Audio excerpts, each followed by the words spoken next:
Hey y'all, my name is Seth Feynman. The date is April 26th, 2021.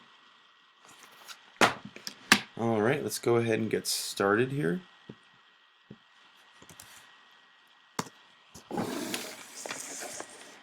Awesome. Okay, thanks so much for tuning in, guys. So today we're going to be talking about how sex is determined through hormones as well as genetics. First, let's talk about some of the different terminology we're going to be using today.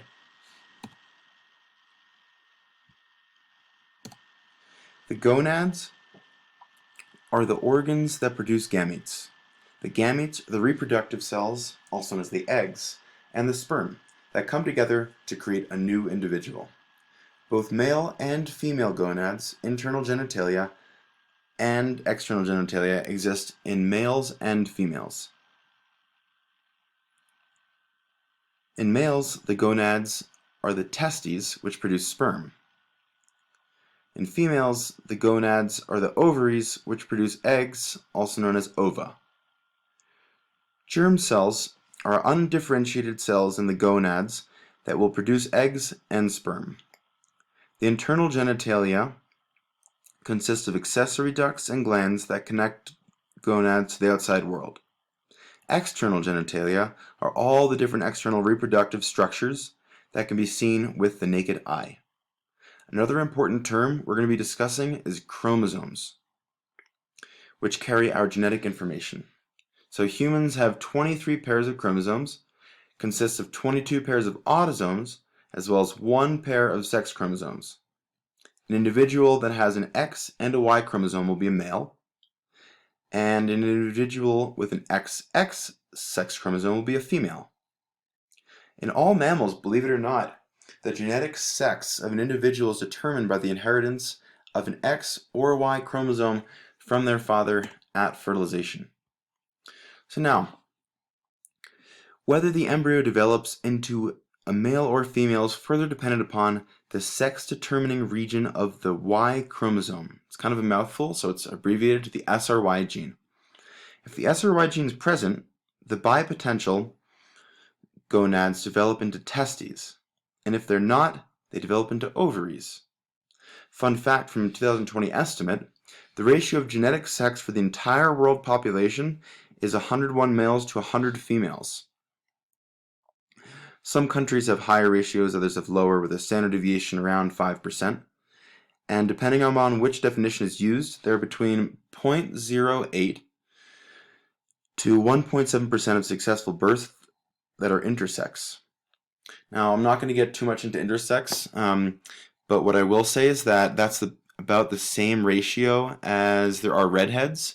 Intersex is a fairly new term, and a lot of people now are discovering that they are intersex based upon their lack of production of hormones or production of hormones that they didn't think were associated with their birth-given gender.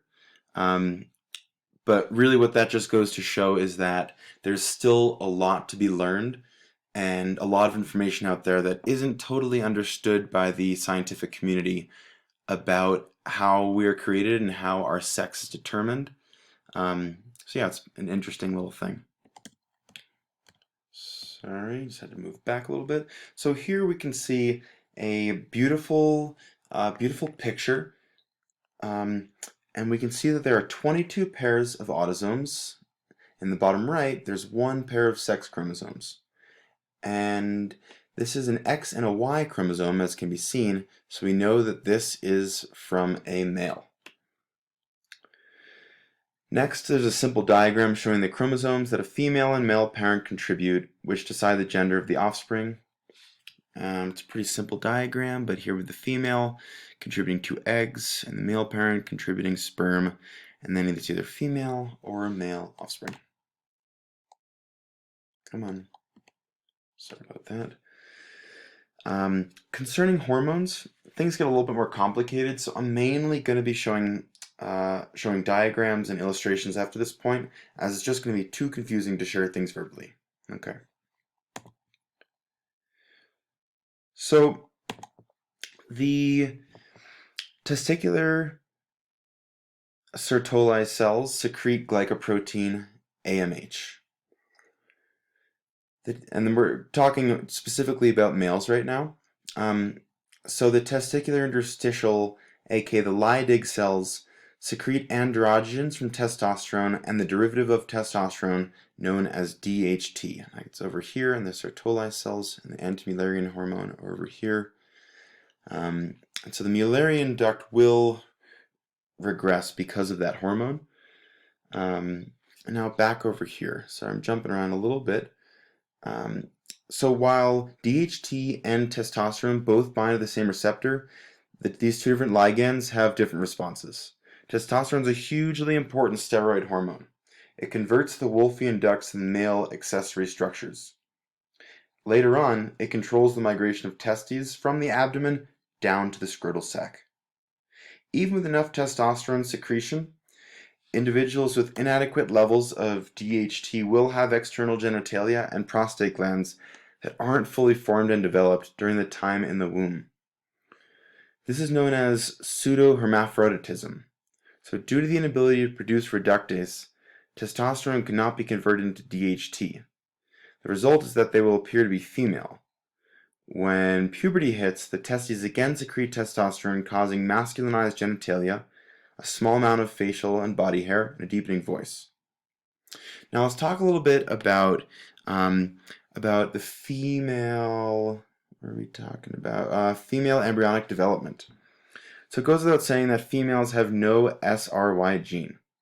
So without the presence of the anti-Mullerian hormone, the Mullerian ducts develop into the upper portion of the vagina, the uterus, and the fallopian tubes, as well as the not yet. Later on at birth, it'll be the cervix as well, but not quite yet. So in the absence of testosterone, the Wolffian ducts regress, and without DHT, the external genitalia begin to form the female internal and external genitalia, as can be seen here with the internal genitalia, and then over here with the external genitalia. And in contrast to the male, very interesting. And there's a lot of information here, so maybe take an extra second to digest this. You can see that in the males, the gonadal cortex regresses, and the Wolffian ducts is going to create the epididymis and the vas deferens and the rest of the internal and external structures. And yeah, the anti-Mullerian hormone makes the Mullerian duct regress. Really interesting stuff. Well, thanks so much for tuning in, y'all. I really appreciate it. If you have any questions or anything, feel free to email me. Otherwise, y'all have a great day, and thanks so much for tuning in.